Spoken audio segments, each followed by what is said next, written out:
Rural પોલીસની ટીમે national highway number 48 Ramdev dhaba પાસેથી અશોક લેલન ટ્રકમાં પાવડરની આડમાં લઈ જવાતો 5,04,000 રૂપિયાનો વિદેશી દારૂના જથ્થા સાથે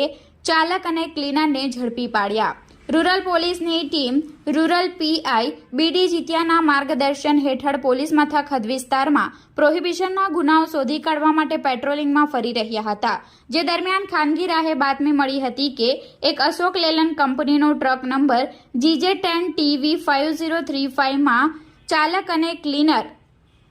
વેસ્ટેજ પાવડરની થેલીઓની આડમાં વિદેશી દારૂનો જથ્થો ભરી સુરત તરફ જવાના છે, જે બાતમીના આધારે national highway number 48 Ramdev dhaba પાસે રૂરલ પોલીસની ટીમે બાતમીવાળા ટ્રકની વોચ ગોઠવી હતી, જે દરમિયાન બાતમીવાળો ટ્રક આવતા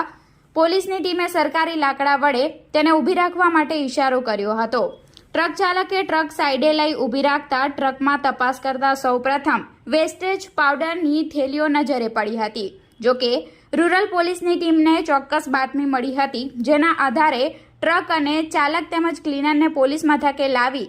તપાસ કરતા વેસ્ટેજ પાવડરની થેલીઓમાંથી તેની નીચે સંતાડેલો મોટા પ્રમાણમાં વિદેશી દારૂનો જથ્થો મળી આવ્યો હતો। રૂરલ પોલીસની ટીમે ટ્રકની કિંમત 8 લાખ, વેસ્ટેજ પાવડરની થેલીઓ નંગ 100 જેની કિંમત 10,000, ભારતીય બનાવટની ઇંગ્લિશ દારૂની વિસ્કી બિયરના બોક્સ નંગ 210 જેમાં 9,600 બોટલ જેની કુલ કિંમત 5,04,000 તેમજ અંગ જડતીમાંથી મળી આવેલા ફોન નંગ 2 જેની કિંમત 10,000 મળી કુલ 13,24,000 રૂપિયાનો પ્રોહિબિશનનો મુદ્દામાલ કબજે લઈ ચાલક અને ક્લીનરને ઝડપી કેસમાં સંડોવાયેલા અન્ય લોકોને વોન્ટેડ જાહેર કરી ફરિયાદ નોંધી હતી।